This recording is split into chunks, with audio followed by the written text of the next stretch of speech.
ٹھیک سے آج ہم نے سورہ نساء سے آیت نمبر 16 کی تلاوت کی ہے۔ دعا ہے اللہ رب العالمین ہمیں اس آیت مبارکہ کا معنی مفہوم سمجھنے کی توفیق عطا فرمائے۔ گزشتہ سبق میں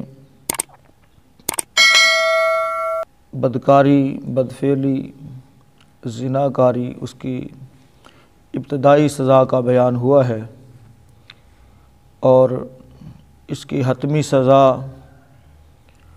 سورہ نور کے اندر بیان کی گئی۔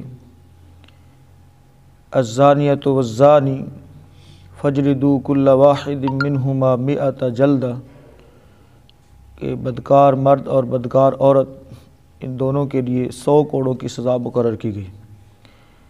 یہ وہ جوڑا ہے جو شادی شدہ نہیں ہے، کنوارے ہیں، اور شادی شدہ کی جو سزا ہے وہ اللہ رب العالمین نے رسول اللہ صلی اللہ علیہ وسلم کی زبانی سنسار کرنا، رجم کرنا رکھی ہے۔ لیکن یہ بات یاد رہے کہ شرعی سزا اس کا انعقاد تب ہی ہوگا جب 4 گواہ ہوں گے۔ اگر گواہ موجود نہیں ہیں اور پورے نہیں ہیں تو ایسے میں تہمت ثابت ہوگا، اور تہمت لگانے والا، بہتان لگانے والا، اس کی سزا اس کو دی جائے گی۔ اب اس کو مزید اللہ تعالیٰ نے وضاحت کے ساتھ بیان کیا ہے، کیونکہ آیت نمبر 15 کے اندر عورتوں سے متعلق فَإِن شَهِدُوا فَأَمْسِكُوهُنَّ فِي الْبُيُوتِ کہ اگر گواہ ثابت ہو جائیں تو ان کو گھروں کے اندر بند کر دو، تا زیست یعنی تا حیات، جب تک ان کو موت نہیں آ جاتی۔ اب یہ تو عورتوں کے بارے میں حکم تھا، مردوں کے بارے میں کیا ہے؟ ابتدائی حکم، تو اس کا بیان آیت نمبر 16 کے اندر آ رہا ہے۔ ترجمہ دیکھیں گے پھر آپ کو بات سمجھ آئے گی۔ فرمایا واللذانی، اور وہ دونوں، یأتیانہا جو ارتکاب کرتے ہیں، منکم تم میں سے، فآذوہما پس ان دونوں کو ایذا دو، تکلیف دو، یعنی برا بھلا کہنا، تکلیف دینا، مارنا پیٹنا، جوتے لگانا، جس طرح کی تکلیف بن سکتی ہے اتنی تکلیف ان کو دو۔ فَإِن تَابَا پس اگر وہ توبہ کر لیں دونوں، وَأَصْلَحَا اور اپنی اصلاح کر لیں، فَأَعْرِضُوا عَنْهُمَا تو ان سے اعراض کرو، ان دونوں سے اعراض کرو، یعنی اپنا خیال ہٹا لو، ان کو بار بار ان کے کیے کے اوپر طعن و تشنیع نہ کرو۔ فَأَعْرِضُوا عَنْهُمَا ان اللہ بے شک اللہ تعالیٰ کانا ہے تواباً بہت زیادہ توبہ قبول کرنے والا، رحیمہ اور نہایت مہربان۔ جب وہ توبہ کر لیں، اپنی اصلاح کر لیں تو اللہ نے ان کو معاف کر دیا ہے، تو تم بھی ان سے کیا کرو؟ اعراض کر دو، تم بھی ان کو بار بار تانے نہ دو، ان کو زیادہ شرمندہ نہ کرو۔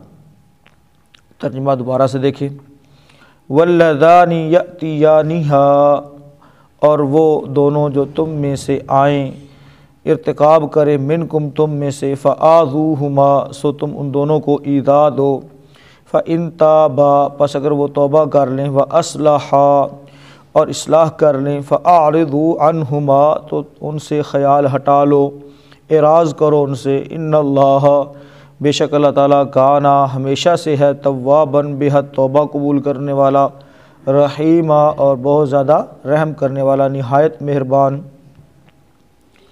محترم بھائیو، بعض مفسرین کے نزدیک یہ واللذانی کا جو صیغہ آیا ہے یہاں پر، اس سے مراد 2 بدکاری کرنے والے مرد ہیں جنہوں نے قوم لوط کے عمل کو دہرایا ہو، ہم جنس پرستی۔ اور اکثر مفسرین نے اس آیت مبارکہ کو پچھلی آیت مبارکہ کے ساتھ جوڑ کر ترجمہ کیا ہے، تو معنی دونوں کا برابر ہے، اس میں کوئی حرج والی بات نہیں، کیونکہ یہ صیغہ تثنیہ کا صیغہ ہے اس میں مرد اور عورت بھی شامل ہیں، اور اسی طرح سے 2 مرد بھی شامل ہو سکتے ہیں جنہوں نے ہم جنس پرستی کا ارتکاب کیا ہو۔ اب ابتدائی طور پر اللہ رب العالمین نے فآذوہما، ان دونوں کو ایذا دو، تکلیف دو۔ تو یہ تکلیف دینا کس طرح سے ہے، ان کو کس انداز سے تکلیف دی جائے گی؟ تو ان کو اتنا سرزنش کرنا، اتنی تکلیف دینا کہ وہ اپنی اس غلطی کا احساس کریں، شرمندہ ہوں، ان کو واقعتاً اس کا احساس ہو جائے، توبہ کر لیں اور اپنی اصلاح کر لیں۔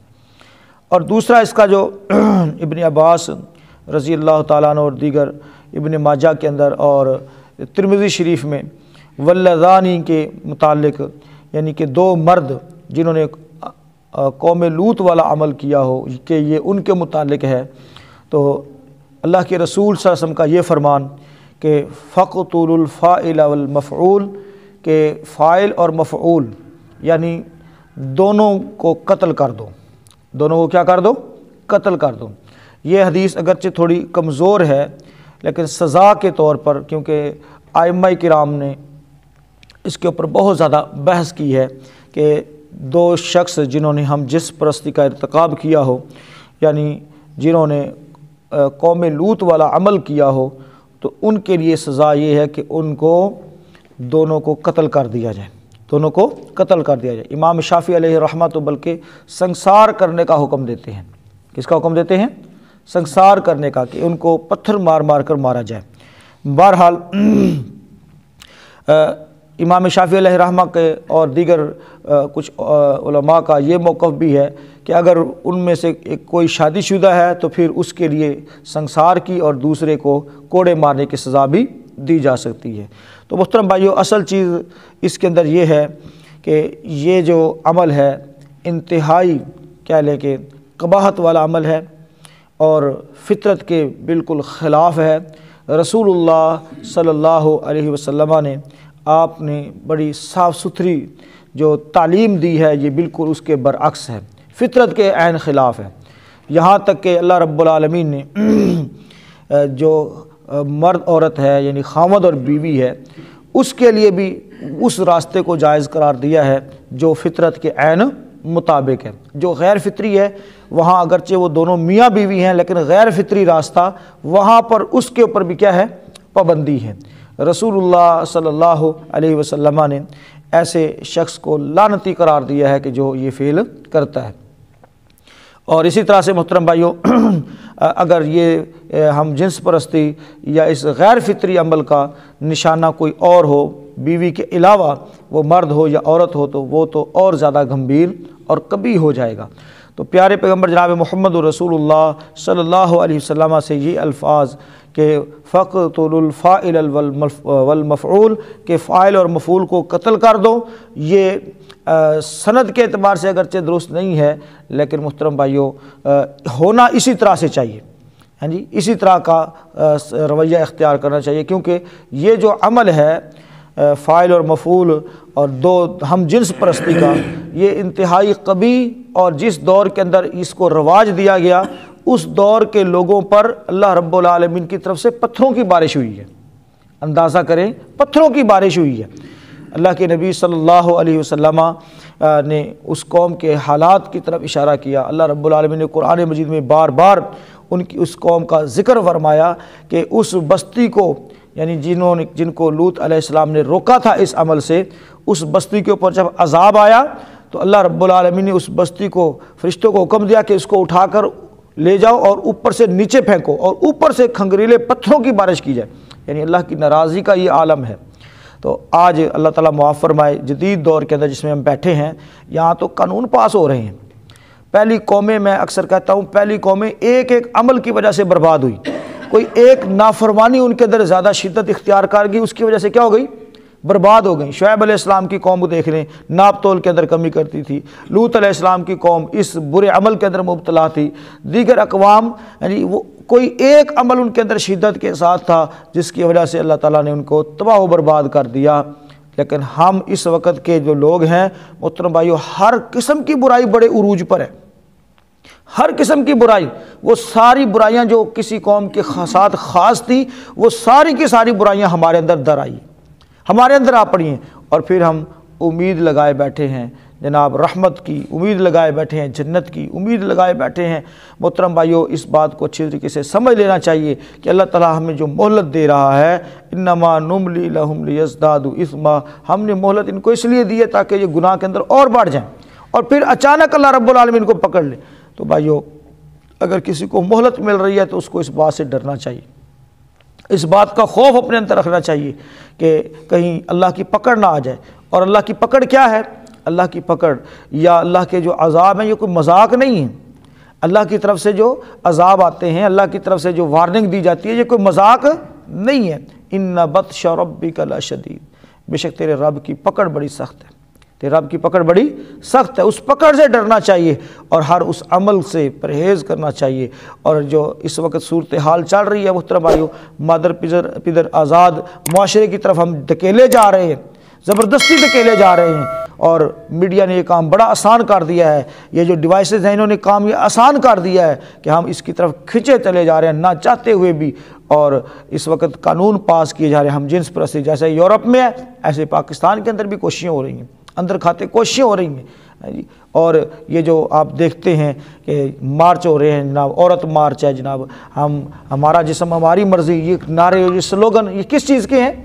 یہ بنیاد اس کی یہی ہے کہ ہمیں آزادی دی جائے، ہم جو مرضی کریں۔ تو اس لحاظ سے ہم مسلمان ہیں، ہمیں اپنی اولادوں کی یہ تربیت کرنی ہے، کیونکہ یہ آگ جو لگی ہوئی ہے، یہ چنگاری، یہ شعلہ، یہ ہمارے گھروں کو بھی جلا سکتا ہے۔ ہم نے اس بات پر پہرا دینا ہے، اپنے گھروں کو مسجد کا ماحول دینا ہے۔ بھائیو، اگر ہم اپنے گھروں کو جیتے جاگتے مسجد کا ماحول نہ دے سکے تو ہماری آنکھ بند ہوتے ہی ہمارے گھر سینما کا منظر پیش کریں گے۔ یہ ذہن میں رکھیں محترم بھائیو کہ اگر ہم اپنے جیتے جاگتے اپنے گھروں کو مسجد کا پکیزہ ماحول مسجد جیسا نہ دے سکے تو ہمارے گھر کیا منظر پیش کریں گے؟ سینما کا منظر پیش کریں گے۔ صورتحال یہاں تک پہنچ چکی ہے۔ اللہ تعالیٰ ہم سب کو محفوظ فرمائے، اللہ تعالیٰ ہماری اولادوں کو محفوظ فرمائے، اللہ تعالیٰ ہمیں اس کی فکر عطا فرمائے۔ اور مسجد کا ماحول کیسے ہے محترم بھائیو؟ مسجد کے اندر ہم جھوٹ بولتے نہیں ہیں، اسی طرح سے دیگر سارے کام جو عام معاشرے کے اندر کرتے ہوئے ہمیں تھوڑی بہت بھی ہچکچاہٹ نہیں ہوتی، وہ ہم مسجد کے اندر کرتے ہوئے کم از کم گھبراتے ہیں، ڈرتے ہیں۔ تو مسجد کا ماحول یعنی گھروں کے اندر نماز کی پابندی، قرآن مجید کی تلاوت کی پابندی اور دیگر ساری جو باتیں ہیں جو اخلاق سیئہ ہیں، برے اعمال ہیں، ان سے ہم بچتے ہیں، تو ایسے اپنے گھروں کے اندر بھی بچیں۔ لیکن بعض لوگ بڑے تیز ہوتے ہیں، وہ ان کی عادت ہوتی ہے یعنی جھوٹ بولنا، دھوکہ دینا، دیگر ساری باتیں، تو وہ جناب مسجد کے اندر کھڑے ہو کے ایسے بات کریں گے جیسے بڑے متقین۔ ان سے کوئی بات کرنے والا نہیں، جھوٹ نہ بلاؤ مسجد ہے، یعنی باہر جھوٹ بولنا جائز ہے، مطلب ہے بندہ پوچھے نہ کوئی باہر جھوٹ بولنا جائز ہے، مسجد جائز نہیں ہے۔ تو جو کام مسجد میں جائز نہیں ہے وہ کام باہر بھی جائز نہیں ہے محترم بھائیو۔ تو اس لحاظ سے مسجد ایک تقدس کی جگہ ہے، مقدس جگہ ہے، ایسے ہی ہمارے گھر بھی مقدس ہیں، ہمارے گھر بھی کیا ہے؟ مقدس ہیں۔ رسول اللہ صلی اللہ علیہ وسلم کے گھروں کی اہمیت ذکر کرتے ہوئے فرمایا، اپنے گھروں کو قبرستان نہ بناؤ، اپنے گھروں کو قبرستان نہ بناؤ، وہاں قرآن کی تلاوت کیا کرو، وہاں پر نفل نماز پڑھا کرو، یعنی وہ قبرستانی اجاڑ بیابان جگہ نہیں ہے کہ وہاں جو مرضی ہوتا رہے، جنگل کا قانون وہاں پر نہیں، وہاں وہ مقدس جگہ ہے۔ ہمارے گھر محترم بھائیو ان کا تقدس باقی رہے، اور وہاں پر جو ہے اللہ کی رحمتوں کا نزول رہے۔ تو ایسے میں ہمیں وہ اعمال کرنے کی ضرورت ہے جس سے ہمارے گھروں کا سکون، اس میں برکت ہے جی۔ ہمارے گھر بھی مقدس ہیں، ہماری اولادیں مقدس ہیں، ان کی تعلیم و تربیت کے لیے قرآن مجید کی تعلیم اور اس طرح سے حدیث مبارکہ، اس کو بار بار گھر میں پڑھنا، اس کو مطلب اس کا ایک شیڈول بنانا، گھروں کے اندر جو کچھ یہاں پڑھا جاتا ہے، سنا جاتا ہے، اس کو گھروں کے اندر جو ہے پہنچائے، اپنی اولادوں کو بٹھا کر یہ ساری چیزیں ان کے سامنے رکھے تاکہ ان کی بھی ساتھ ساتھ تربیت ہو جائے۔ اللہ تعالیٰ سے دعا کرتے ہیں بات کو سمجھنے کی، عمل کی توفیق عطا فرمائے۔ آخری جو بات ہے فَإِن تَابَا وَأَصْلَحَا، اگر وہ توبہ کر لے اور اپنی اصلاح کر لیں، صرف توبہ قابل قبول نہیں ہے، اپنی اصلاح بھی، آئندہ کے لیے ایسا رویہ، ایسا کام جی، اس طرح کی سوچ، اس طرح کا عمل، اس سے مکمل طور پر پرہیز۔ اصلاح کا یہی مطلب ہے کہ دوبارہ سے وہ غلطی نہ کی جائے، یہ ہوتی ہے اصلاح۔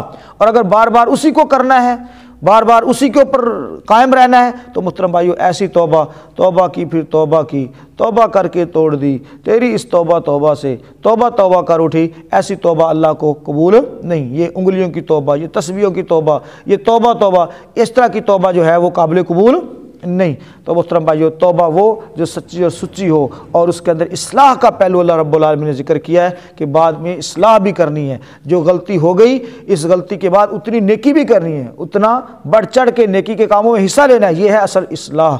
تو جو بندہ یہ کرتا ہے، فرمایا دنیا والوں کو بھی یہ اختیار نہیں ہے کہ اس کو بار بار شرمندہ کرے، ہاں جی، اس کو اس کا ماضی یاد دلاتے رہیں، ہاں جی، اس کو جناب جتنے بھی کوئی چنگی گل کرنے لگا ہوئے تو انہوں نے کہا اوہ تو تے وہی ہے نا، یہ کوئی طریقہ کار نہیں ہے۔ فَأَعْرِضُوا عَنْهُمَا، ان کو بار بار آر دلانا، شرمندہ کرنا، اس کی اللہ تعالیٰ نے اجازت ہی نہیں دی۔ فَأَعْرِضُوا عَنْهُمَا، ان سے اعراض کرو، تم بھی اس کا خیال ختم کر دو۔ اب اس نے توبہ کر لیا ہے، توبہ کرنے کے بعد بندہ دوبارہ سے پاک صاف ہو جاتا ہے، اس کو آر دلانا، محترم بھائیو اللہ کے رسول صلی اللہ علیہ وسلم نے اس کو بھی کبیرہ گناہ قرار دیا، اس کو آر نہیں دلا سکتے، اس کو شرمندہ نہیں کر سکتے، اس لیے کہ اللہ توبہ قبول کرنے والا ہے، اس کا اور اللہ کے درمیان معاملہ ہے، اور توبہ کا معاملہ اللہ اکبر، اللہ تعالیٰ جس کی توبہ قبول کرتا ہے اسی وقت اس کا رزلٹ بھی آ جاتا ہے۔ وہ سنا ہوا نا واقعہ بڑا مشہور ہے، سند کے اعتبار سے تو مجھے اس کا علم نہیں ہے، البتہ سبق آموز ہے، ہمارے موضوع سے ریلیٹڈ ہے۔ موسیٰ علیہ السلام دعا کرنے کے لیے نکلے، بارش کی دعا، تو اللہ تعالیٰ کی طرف سے حکم ہوا کہ بھئی میں نے یہ دعا قبول نہیں کرنی، بارش نہیں دینی، کیونکہ آپ کی مجلس میں ایک بڑا گناہ گار بندہ ہے، بڑا گناہ گار بندہ ہے، میں اس سے بڑا ناراض ہوں۔ موسیٰ علیہ السلام کھڑے ہو گئے، لوگوں کو مخاطب کیا، ڈرایا اس بات سے کہ بھئی کون بندہ ہے جو نکل جائے یہاں سے جماعت سے، پوری عوام پریشان ہے، بارش نہیں ہو رہی، ساری مخلوق پریشان ہے، وہ یہاں سے نکلے تاکہ ہماری دعا قبول ہو۔ تو اس بندے کو سمجھ آ گئی کہ میرا اللہ کے ساتھ معاملہ درست نہیں ہے، اس نے ادھر ہی مجلس سے باہر نہیں نکلا، اللہ کے ساتھ اس نے رجوع کر لیا، اللہ کے ساتھ رجوع کر لیا۔ ابھی باتیں ہو ہی رہی تھی کہ بادل بن گئے، موسیٰ علیہ السلام پریشان، کلیم اللہ تھے، اللہ سے باتیں کرتے تھے کہ یا اللہ بندہ بھی کوئی نہیں نکلا، اور معاملہ اس نے کہا میرے اور میرے بندے کا معاملہ ہے۔ اللہ تعالیٰ نے فرمایا میرے اور میرے بندے کا معاملہ، اس نے رجوع کر لیا، میں نے معاف کر دیا، بارشیں بھی عطا فرما لی۔ تو اللہ تعالیٰ اتنا غفور و رحیم ہے کہ بندہ رجوع کرنے والا ہو، اللہ رب العالمین اس کی توبہ کو قبول فرماتا ہے، فوراً رزلٹ دیتا ہے۔ تو جب اللہ کے ساتھ اس نے معاملہ سیدھا کر لیا تو محترم بھائیو ہم کون ہوتے ہیں اس کو آر دلانے والے، شرمندہ کرنے والے؟ اللہ تعالیٰ ہمیں ایسے ہی اپنے اعمال پر جو غلطیاں کمی کوتاہیاں ہو گئی ہیں ان پر ہمیں اپنے رب کے ساتھ صلح کرنے کی توفیق عطا فرمائے۔ اور محترم بھائیو رب سے صلح کرنے کا یہی وقت ہے، یاد رکھیں، رب سے صلح کرنے کا یہی وقت ہے۔ آپ دیکھیں نا قبرستان میں جتنے لوگ پڑے ہیں وہ رب سے صلح کرنا چاہتے ہیں، رب سے صلح کرنا چاہتے ہیں، لیکن اب صلح ہو سکتی ہے؟ نہیں ہو سکتی۔ اور آج جتنے زندہ لوگ ہیں رب ان سے صلح کرنا چاہتا ہے، لیکن آج لوگ کرنے کے لیے تیار نہیں۔ بس یہی سبق ہے ہمارے لیے، اللہ تعالیٰ توفیق عطا فرمائے۔ دیکھ لیجئے جو بات سمجھ آئے تو پوچھ لیجیے۔